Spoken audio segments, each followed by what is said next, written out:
Before modern science and technology developed, child mortality was a huge problem. Child mortality exceeded adult mortality in many countries. In the 20th century, until the advent of modern medicine and the pharmaceutical industry, 1/3 of children died before reaching adulthood. Many children died in childhood from childhood diseases such as diphtheria, leprosy, measles, and smallpox.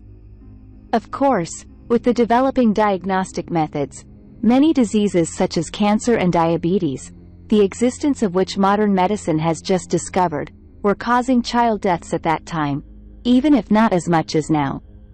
However, due to unknown and undiagnosed diseases, the deaths of these children were attributed to other diseases and wrong causes. Simply put, in the pre-20th century, type 1 diabetes meant death. Today, many children who had the chance to live without any problems with regular insulin injections from the outside died in a short time as soon as they were diagnosed with type 1 diabetes in the time period before the 20th century. That is, this nightmare continued for centuries until scientists discovered the existence of the hormone insulin and synthesized insulin from the dog pancreas. In 1920, Frederick Banting, a surgeon working in Canada, came up with an inventive method to isolate the internal secretion of the pancreas.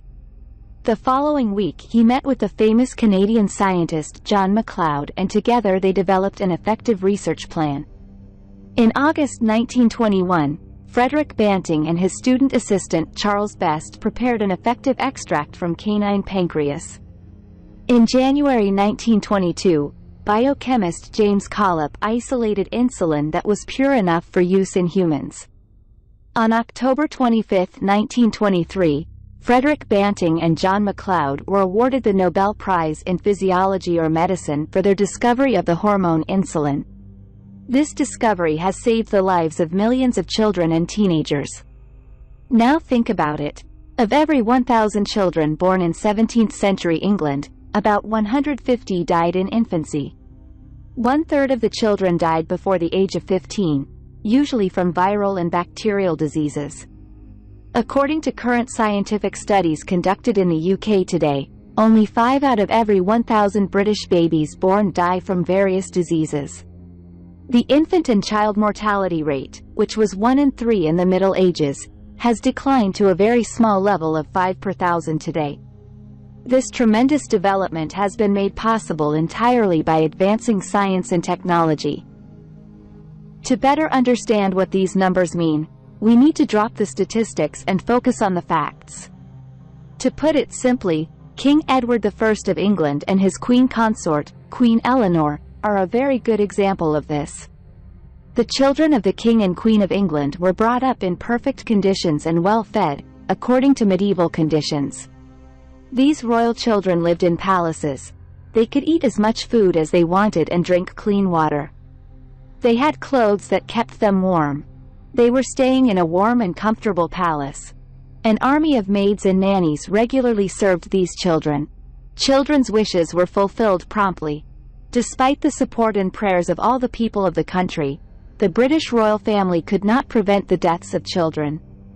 Think about it. Historical documents say that Queen Eleanor gave birth to 16 children between 1255 and 1284.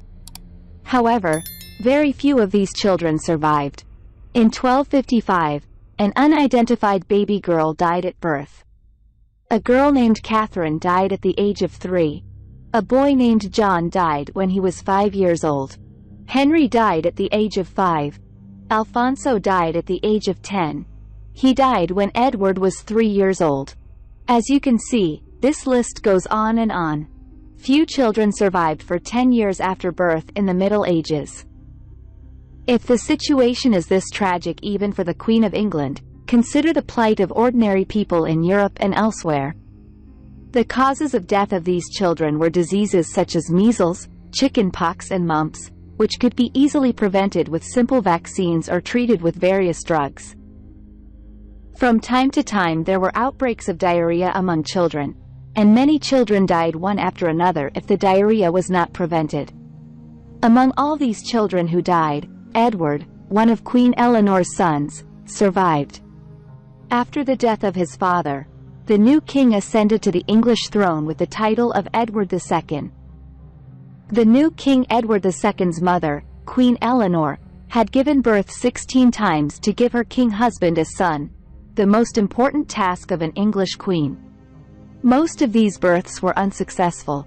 Edward II was an exception. On the other hand, by a strange twist of fate, Isabella, the French-born queen chosen by Edward II as his wife, had killed King Edward II for an unknown reason. King Edward II was 43 years old when he was killed by Queen Isabella. As far as is known, Queen Eleanor and Edward I were perfectly healthy people. They were not carriers of any genetic disease. They did not contract a fatal disease in any way. However, 62% of their children died in infancy and childhood due to various diseases.